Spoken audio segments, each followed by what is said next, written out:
पिंपरीतील वैष्णवी हगवणेचा शवविच्छेदन अहवाल मादाच्या हाती लागला। ससून रुग्णालयात वैष्णवी हगवणेचं शवविच्छेदन करण्यात आलं होतं। वैष्णवी हगवणेच्या शरीरावर मारहाणीच्या खुणा होत्या, तसंच गळा आवळल्यानं मृत्यू झाल्याचा शवविच्छेदन अहवालात नमूद करण्यात आलंय।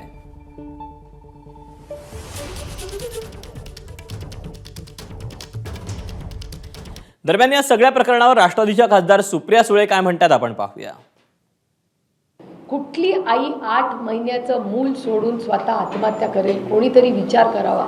तिच्या अंगावरचे वळ मी तुम्हाला फोटो नाही दाखवणार, पण मला पोलिसांकडून मीडियाकडून खूपशी माहिती आलेली आहे। तिच्या अंगावरचे वळ म्हणजे अमानुष आणि पोलिसांचे मी आभार मानते की त्यांनी अटक केलेली आहे, ते लक्ष घालतायत त्याच्यामध्ये। पण महत्त्वाचा मुद्दा असे की त्यांच्या कुटुंबातले आजही कर्ते पुरुष हे मिसिंग आहेत।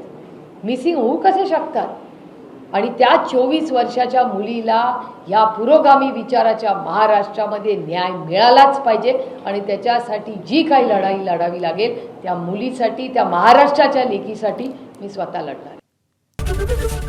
एबीपी माझा, उघडा डोळे बघा नीट।